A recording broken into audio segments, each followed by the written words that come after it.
अब बात जब आती है गंगा रिवर बेसिन की, तो यह जो है तो पूर्वी उत्तरी मैदान के पूर्वी भाग में स्थित है। और यहाँ नॉर्दर्न प्लेन्स का जो उत्तरी मैदान है हमारे भारत का, वहाँ पर सबसे ज्यादा अगर उपजाऊ भूमि है तो किस एरिया में है, तो गंगा रिवर बेसिन पर ही है।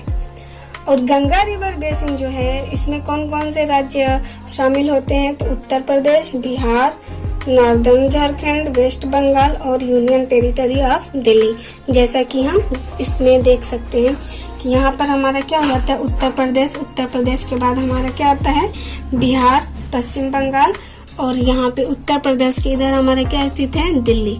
ठीक है।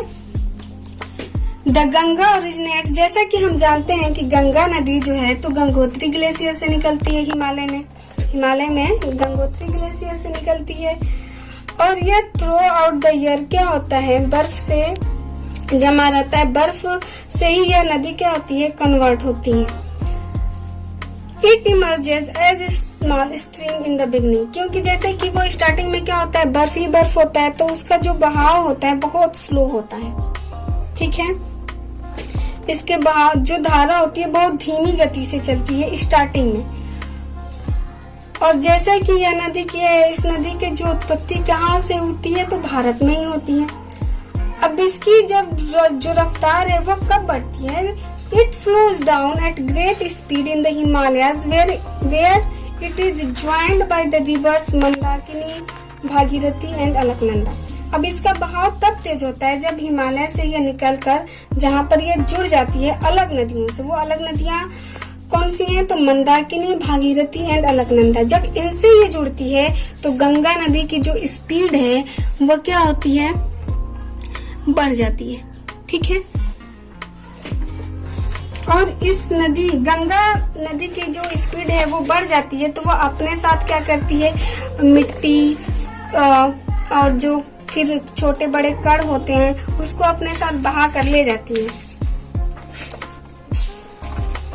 तो इसके बाद ये किस किस एरिया में पहुंचती है।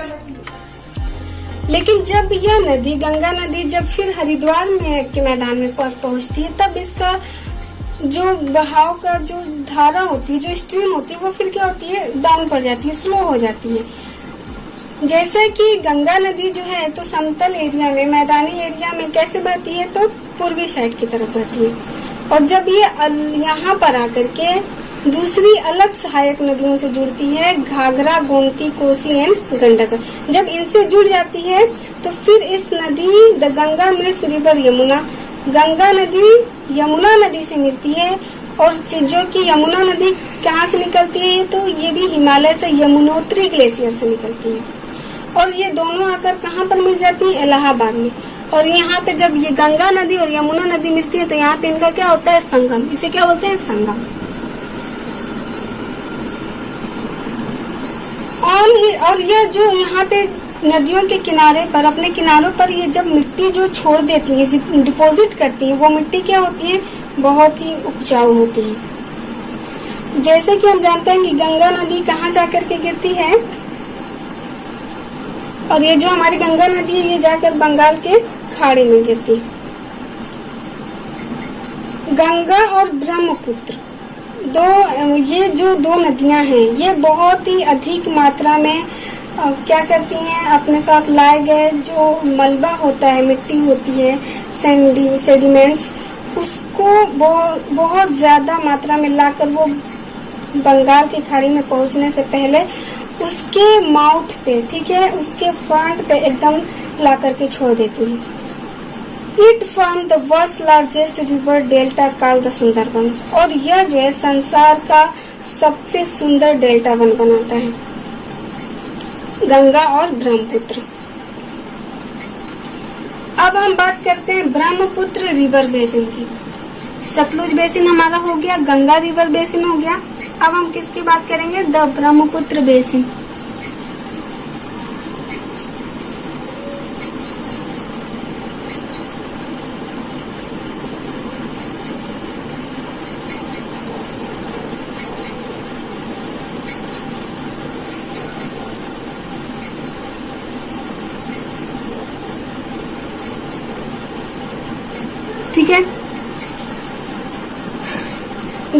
Brahmaputra basin is located in the eastern most part of the northern plains. यह उत्तरी मैदान के सबसे सुदूर पूर्वी भाग में स्थित है। कौन स्थित है? तो ब्रह्मपुत्र रिवर बेसिन। और यह जो रिवर है कहाँ से निकलती है? तो हिमालय के मानसरोवर लेक्स, है ना, मानसरोवर लेक से निकलती है। In Tibet it is known by the name of Tsangpo. और यहाँ का इस टाइबेट को हम किस नाम से जानते हैं? त्सांगपू। यह जो रिवर है, जो ब्रह्मपुत्र बेसिन है, यह सुदूर उत्तरी में अरुणाचल प्रदेश के राज्य में क्या होती है, पड़ती है। और इस बेसिन पर जो है तो, और यह जो बेसिन है यह पहाड़ियों और पर्वतों से तीन तरफ से घिरी हुई है। From Assam it reads Bangladesh. Assam से यह कहाँ पहुँचती है? बांग्लादेश में पहुँच जाती है। And finally drains into bay of Bengal. और ये जो फाइनली जो ये गिरती है ब्रह्मपुत्र रिवर बेसिन, कहाँ गिरती है? तो बे ऑफ बंगाल, बंगाल की खाड़ी में गिरती है। Before draining it merges into the river Padma and forms the huge Sundarban delta. और बंगाल की खाड़ी में गिरने से पहले ये अपने साथ किसको शामिल करती है? तो पद्मा को, और विशाल जो हमारा सुंदरबन का डेल्टा है वहां पर पहुंचती है। Guwahati, Dibrugarh, Pasighat, Tezpur and Digboi are important towns in the Brahmaputra river basin. Brahmaputra की जो रिवर बेसिन है, यहाँ पर कुछ महत्वपूर्ण कस्बे स्थित हैं। वो कौन कौन से हैं? गुवाहाटी है, डिब्रूगढ़ है, पासीघाट है, तेजपुर है और डिगबोई। अब हम बात करते हैं importance of the northern plains. Importance of the northern plains.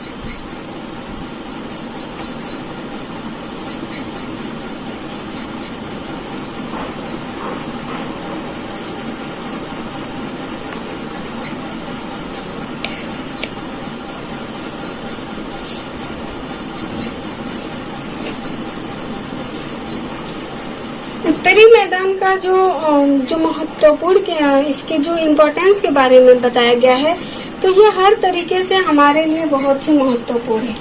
सबसे पहला पॉइंट अगर हम सॉइल को लेकर कहते हैं तो इस एरिया की, नॉर्दर्न प्लेन्स एरिया में की जो भूमि है, जो सॉइल है, वो बहुत ही ज्यादा क्या है? उपजाऊ है। यहाँ पर बहुत अच्छे से, बहुत अधिक मात्रा में कृषि की जा सकती है। और यही कारण है कि इसको जो हम है तो फूड बाउल ऑफ इंडिया के नाम से जाने जाते हैं। यहाँ की जो एरिया है, यहाँ की भूमि जो है, मिट्टी जो है, इतनी उपजाऊ है कि इसको हम किसके नाम से जानते हैं? Food bowl of India. Second point आता है हमारा क्लाइमेट। यहाँ की जलवायु कैसी है? तो यहाँ की जो उत्तरी प्लेन्स की जो जलवायु है, क्लाइमेट है, वो वर्षा के लिए बहुत, यहाँ पे वर्षा बहुत पर्याप्त मात्रा में होती है। जैसा कि बहुत सारी नदियां इस एरिया में निकलती हैं जो सिंचाई के लिए बहुत उपयोगी हैं, और ये अपने साथ लाए गए जब बहाव करती हैं तो क्या अपने साथ अधिक मात्रा में झील बन जाती हैं उस नदियों की, जो सिंचाई के लिए क्या होती है? बहुत उपयोगी होती है। वनस्पति के लिए एक अच्छी वर्षा हो जाती है इस एरिया में, और अधिक मात्रा में कृषि की जाती है।